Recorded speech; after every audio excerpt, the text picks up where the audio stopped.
So the gap I refer to between law and practice is easily visible. Statutory law and royal proclamations and regulations from the 17th and 18th centuries delineated clearly the criminality of commercial practices like piracy, freebooting, wrecking, smuggling, and trading with the enemy in wartime. Yet imperial officials routinely complained about recalcitrant local communities, both in Britain and the New World, whose actions they believed bordered on rebellion or treason. Merchants trading with the enemy in times of war. Manufacturers selling military supplies on the private market rather than to the government, or to the purchasing agents of the government. Massive smuggling and contraband trade. Merchants and local authorities supporting and giving cover to known pirates and smugglers. Wrecking that went unabated despite governmental condemnations and efforts at suppression. And local mobs happily liberating indicted and convicted pirates and smugglers and their cargoes from custody, if local juries and grand juries didn't acquit them beforehand. This is consistent with the documented aid provided to illegal traders by colonial governors and other local officials who offered them capital, intelligence, legal aid, as well as privateering commissions or pardons. Okay? My point is that these provincial officials were not corrupted into tolerating and participating in piracy.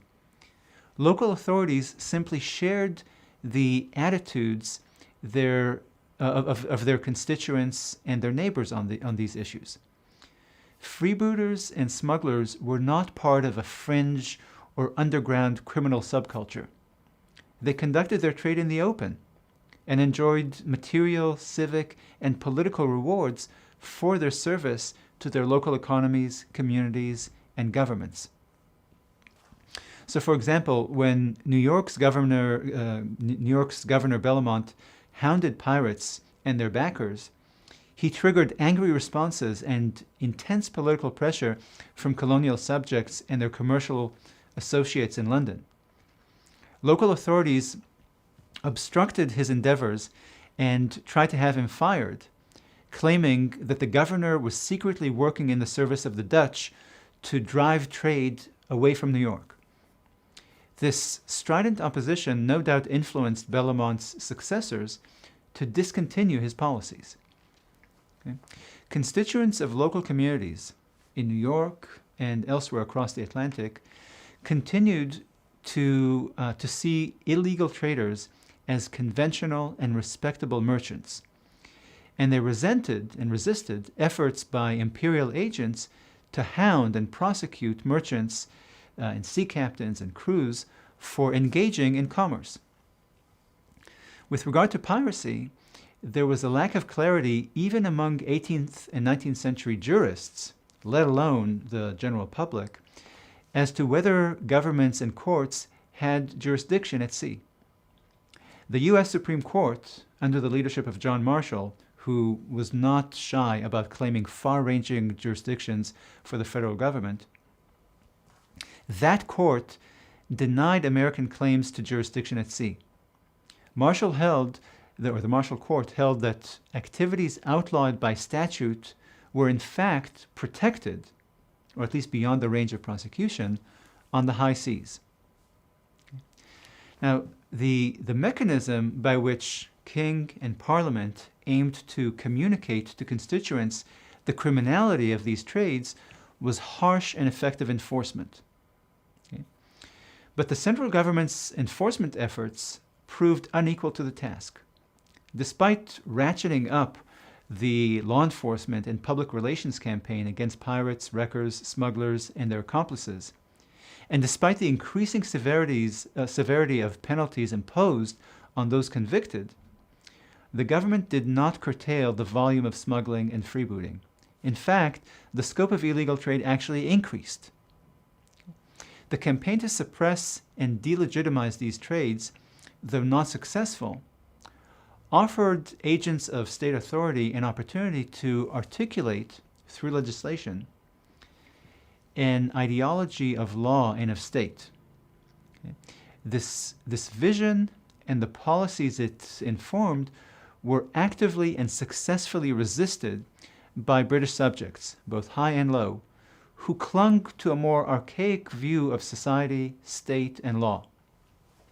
This resistance was prompted and fueled by economic self-interest, a quest for profits, but also by the backward-looking, traditional, localist worldview of wide swaths of British society on both sides of the ocean.